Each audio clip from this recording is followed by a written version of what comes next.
नमस्कार दोस्तों। आज का जो हमारा वीडियो नंबर है वो 8 है।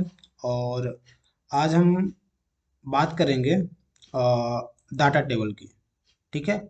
आज हम डाटा टेबल की बात करेंगे। और जो 3D सम है वो हम कल बात करेंगे, ठीक है, इसके बारे में। और जो इतने सारे ऑप्शन थे, scenario manager, review duplicate, consolidate और गोल सीक, ये हमारे ऑप्शन बेसिक तौर पर हो चुके हैं, बेसिक हुए हैं। ठीक है। तो आज हम बात करने जा रहे हैं डाटा टेबल का। तो डाटा टेबल कैसे यूजफुल है और क्या ये हम कैसे उपयोग कर सकते हैं उसके बारे में जानते हैं आज। तो उसके लिए मैंने एक यहाँ पर शीट बनाया है डाटा टेबल के नाम से। तो आपको अभी हमने ये पीएमटी वगैरह नहीं पढ़ाया है, फिर भी थोड़ा सा हम आपको बता देते हैं कि पीएमटी क्या होता है। जैसे देखिए, अगर हम लोन लेने जाते हैं बैंक में या लोन लेते हैं, तो मान चलिए कि अगर हम 1000 रुपीज लोन लेते हैं और जो उनका इंटरेस्ट रेट है वो एनुअली कितना है, 5% है। और जो पीरियड ऑफ टाइम है, मतलब कितने समय के लिए हमने लोन लिया है, वो 60 महीने है। तो हमको ये कैलकुलेट करना है कि एक महीने का हमको ईएमआई कितना देना पड़ेगा 5% के एनुअली रेट से। ठीक है। तो उसको हम पीएमटी बोलते हैं, ईएमआई बोलते हैं। तो इसको कैलकुलेट करने के लिए एक्सेल में एक फंक्शन होता है जिसको पीएमटी फंक्शन बोलते हैं। ठीक। अभी ये मैं पीएमटी के उसमें लगा रहा हूँ डाटा टेबल। अभी मैं एक सस्ता सा एग्जांपल जो क्योंकि डाटा टेबल है वो केवल पीएमटी फंक्शन के लिए यूज नहीं होता। ये जो होता है ये फार्मूले को, ये पैटर्न को पकड़ता है और उसी से टेबल बनाता है। तो एक मैं दूसरा एग्जांपल लूंगा। और जो वीडियो का टाइम लाइन, जो क्या बोलते हैं, जो स्क्रीन टाइम होगा कितने बजे वो स्टार्ट होगा, तो आपको डिस्क्रिप्शन में मिल जाएगा, तो आप वहां से डायरेक्ट उस वहां पर जाके देख सकते हैं। तो चलिए हम इसको शुरू कर लेते हैं। तो हम क्या करेंगे, यहाँ पर पहले पीएमटी निकालेंगे। इसके लिए पीएमटी का फार्मूला लगाएंगे, इक्वल टू पीएमटी। इसके बारे में हम डिटेल से चर्चा करेंगे आने वाली वीडियो में कि पीएमटी, आईपीएमटी, पीपीएमटी क्या होता है ना।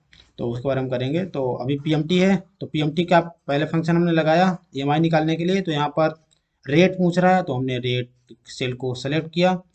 और देखिए यहाँ पर एनुअली रेट दिया हुआ है, तो हमको ये मंथली लेना पड़ता है। तो मंथली लेने के रेट लेंगे तो हमको 12 से डिवाइड कर देना पड़ेगा। फिर कॉमा लगाएंगे। एन पर पूछ रहा है, तो एन पर मतलब पीरियड। ठीक है। ये अगर साल में होता तो हमको 12 से मल्टीप्लाई करना पड़ता, ये मंथ में है इसलिए हम इसको ऐसे लिख देंगे, फिर कॉमा। और पीवी पूछ रहा है, तो पीवी में होता प्रिंसिपल वैल्यू, तो हमको ये सेलेक्ट कर लेना है। और फिर बाद में जो स्क्वायर ब्रैकेट में लिखा हुआ है एफ वी और टाइप, ये दोनों अलग चीज़ें हैं। इसके बारे में अभी यहाँ पर बात नहीं करते। ये दोनों है ना। जब हम पीएमटी, आईपीएमटी और पीपीएमटी के बारे में बात करें तो वहाँ पर हम इसकी भी बात करेंगे। ठीक।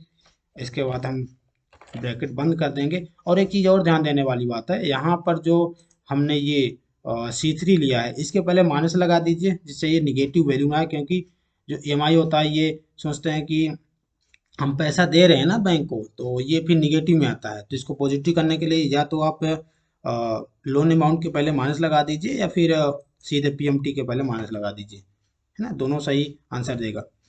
और इसमें सही अप्रोच क्या है ये तो मुझे एग्जैक्टली नहीं पता क्योंकि दोनों में वैल्यू सेम आती है। पीएमटी के पहले भी माइनस लगाते हैं तो भी सेम आती है, और अगर C3 के पहले भी माइनस लगाते हैं तो भी वैल्यू सेम आती है। पॉजिटिव वैल्यू आनी चाहिए।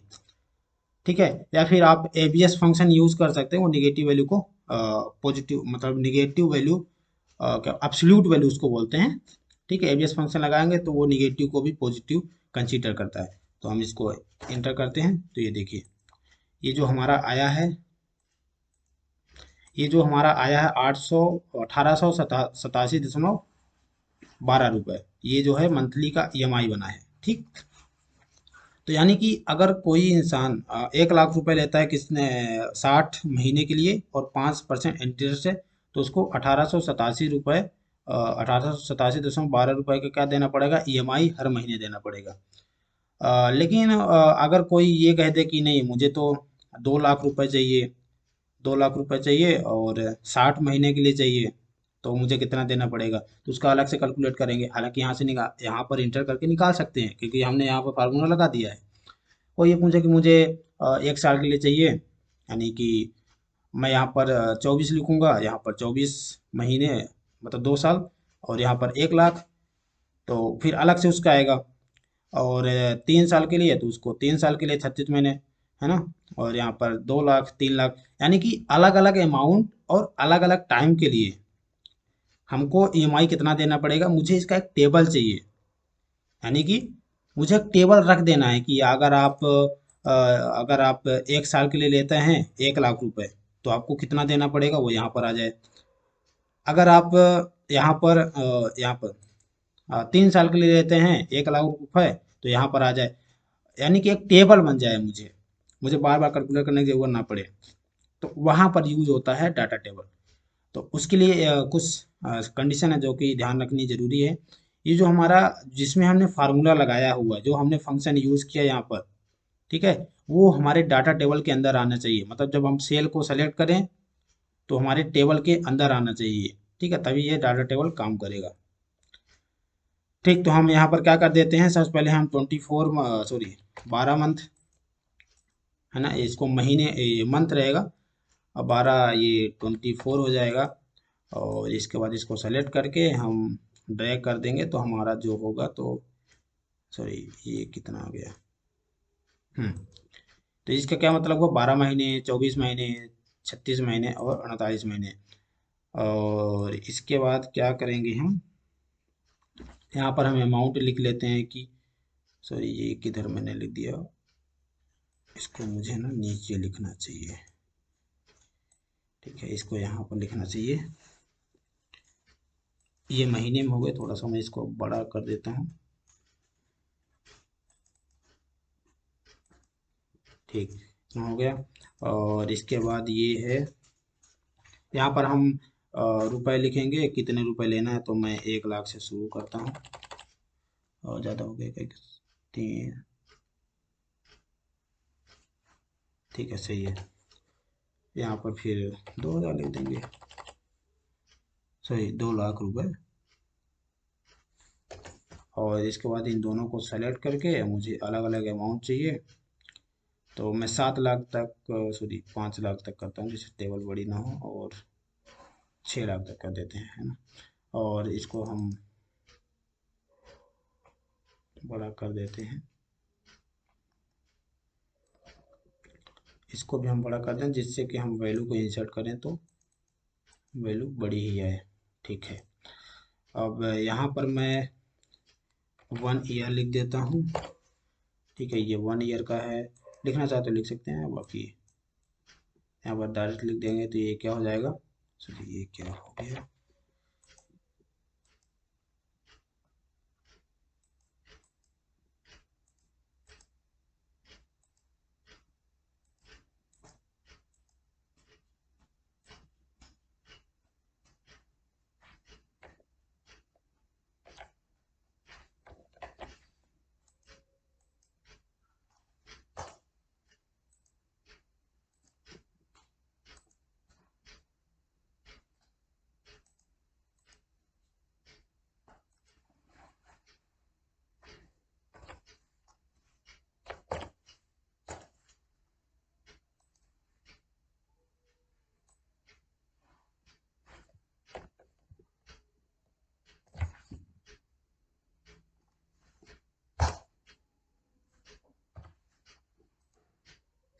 क्योंकि ये ड्रैग नहीं हो रहा। मैं इसको नहीं काम करता हूँ, ये काम क्यों नहीं कर रहा है। ये 1 ईयर हो जाएगा, तो इसको ऐसे नहीं काम करते हैं।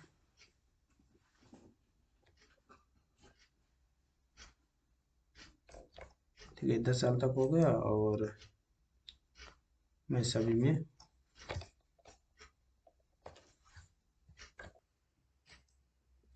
हाँ, तो ये देखिए, ये थोड़ा सा ये पता नहीं काम क्यों नहीं कर रहा है इसमें, क्योंकि 1 ईयर के बाद ड्रैग करते हैं तो 2 ईयर, 3 ईयर ये सब आ जाता है, आज नहीं आ रहा है इसमें।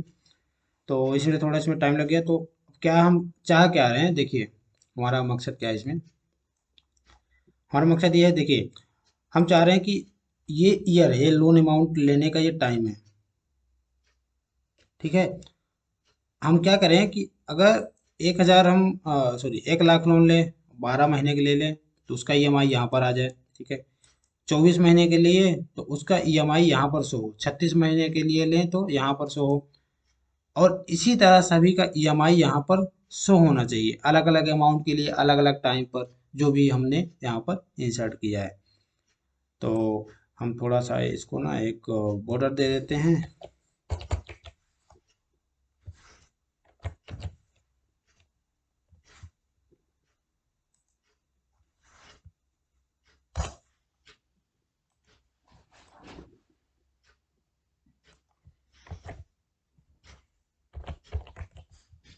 ठीक है, हमने इसको बॉर्डर दे दिया है। ये क्या हो गया जी?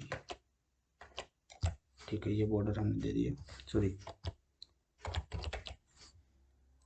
ठीक है, फंक्शन यहाँ पर होना चाहिए, अगर नहीं होगा तो फिर नहीं आएगा। ठीक है, तो हम क्या करेंगे, इसको हमने पूरा सेलेक्ट करना है सभी को यहाँ तक।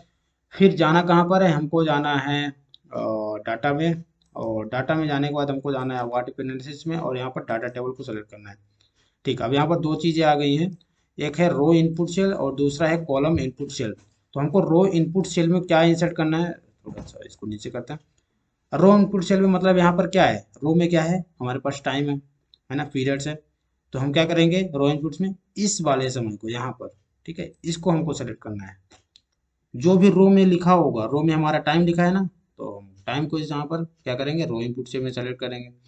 अब दूसरा पूछा है कॉलम इनपुट सेल्स, तो यहाँ पर क्या है, यहाँ पर अमाउंट है, तो हमको क्या सेलेक्ट करना पड़ेगा, अमाउंट को यहाँ सेलेक्ट करना है, यहाँ से जो मेन है, क्योंकि ये सारी चीजें इस फंक्शन में जो हमने फार्मूला जो फंक्शन लगाया था, वहां पर एक कैलकुलेट है, इसी के बेस पर ये यहाँ पर कैलकुलेट करके देगा। और जैसे ही मैं यहाँ पर ओके करता हूँ, सी दिस, क्या हुआ, ये यहाँ पर सब कुछ आ गया, है ना।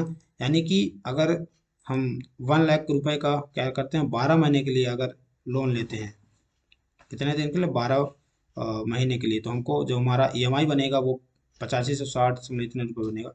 ये थोड़ा सा इसमें आ रहा है, तो हम इसका जो ये है तो थोड़ा कम कर देते हैं।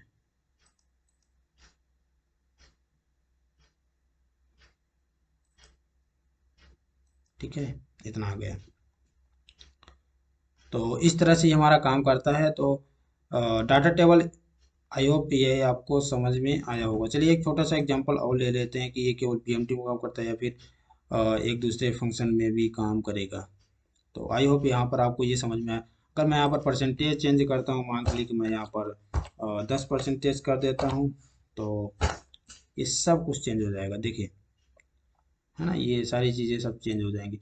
और हाँ, अगर आप सोचें कि इसमें से किसी एक को डिलीट करें तो आप डिलीट नहीं कर पाएंगे, क्योंकि यहाँ पर ये एरे फंक्शन लगा हुआ है। अगर मैं इसको डिलीट भी करता हूँ तो क्या बोल रहा है, can't change part of the data table, इसको हम चेंज नहीं कर सकते।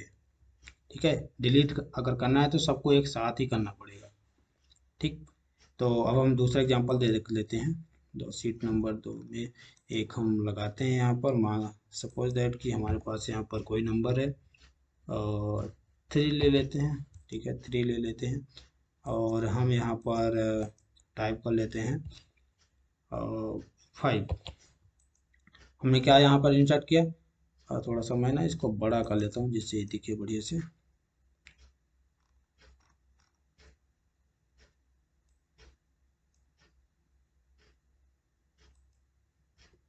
ठीक है, हमने क्या लिया, 3 लिया और ये 5 लिया, और इसका जो रिजल्ट है, तो मैं यहाँ पर क्या करता हूँ, इन दोनों का मल्टीप्लाई करता हूँ, इन दोनों का क्या करता हूँ, मल्टीप्लाई करता हूँ, यानी कि ये और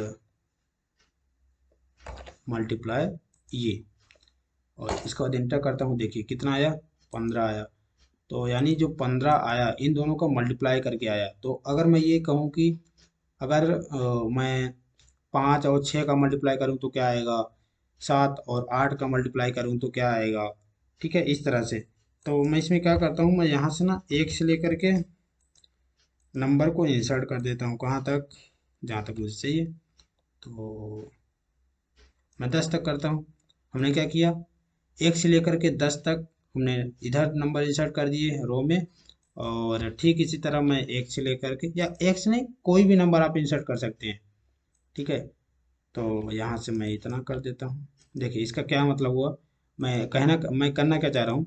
देखिए एक का और एक का मल्टीप्लाई होगा तो इसका रिजल्ट यहाँ पर आएगा, क्योंकि हमने यहाँ पर मल्टीप्लिकेशन का ऑपरेशन लगाया है। दो और एक का मल्टीप्लिकेशन जो भी होगा तो ये यहाँ पर आएगा। अगर मैं यहाँ पर मल्टीप्लिकेशन के स्थान पर एडिशन कर देता हूँ तो वो एडिशन बताएगा। जो भी फंक्शन यूज करूंगा वो उसका जो रिजल्ट होगा इन दोनों को आपस में रिलेट करके यहाँ पर बताएगा। ठीक है, थ्री का टू के साथ बताएगा, फोर का थ्री के साथ कहाँ पर बताएगा, मतलब जहाँ पर दोनों इंटरसेक्ट करेंगे।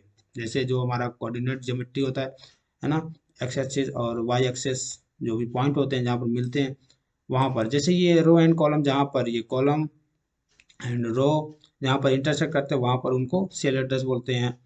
ठीक इसी तरह यहाँ पर ये जो भी फंक्शन है इसके बेस पर काम करेगा, जो यहाँ पर फंक्शन लगा हुआ है उस पैटर्न के हिसाब से काम करे, तो जो इसका रिजल्ट शो होगा वो यहाँ पर शो होगा। तो हम चाहते हैं कि एक साथ शो हो जाए जितना भी है, तो क्या करेंगे, इस फंक्शन के साथ में जहाँ पर हमने फंक्शन लगाया था उसके साथ में सभी को सेलेक्ट करना है। देन हमको डाटा टाइप में जाना है, और डाटा टाइप में जाने के बाद हमको व्हाट इफ एनालिसिस और डाटा टेबल में जाना है। और यहाँ पर रो इनपुट सेल में हमने रो में कौन सी सेल को इनपुट किया है, तो यहाँ पर हमने रो एंड कॉलम कुछ लिखा नहीं है, तो हम इसको पहली सेल को मान लेते हैं कि ये पहली सेल को हमने रो माना है। और जो दूसरी सेल है इसको हमने कॉलम इनपुट से, मतलब इसके बेस पर हमने ये कॉलम की वैल्यू को इंसर्ट किया है। तो इस तरह से हमने, या तो आप इसको भी रो मान सकते, कोई दिक्कत नहीं होगी, बट मैंने थ्री के बेस पर इनको ये दिया है वैल्यू, और ये जो पाँच है इसको कॉलम के बेस पर, इसके बेस पर हमने ये कॉलम की वैल्यू को दिया, और इसके बाद देन अब मैं यहाँ पर ओके करूँगा सीधे। तो ये देखिए ये क्या हुआ, यानी कि ये देखिए एक का एक के साथ मल्टीप्लाई हुआ वन आया, दो का एक के साथ मल्टीप्लाई हुआ कितना आया, दो आया। तो यहाँ पर ऐसे होगा तीन का इसके साथ, अब तीन का तीन के साथ होगा तो क्या आएगा, नाइन आएगा। फोर का जो भी मल्टीप्लाई होगा सब यहाँ पर आ जाएगा। ठीक, तो आई होप ये चीज़ ये आपको समझ में आया होगा, और ये वीडियो नंबर 8 था। थैंक यू, और कल बात करेंगे 3D फंक्शन की।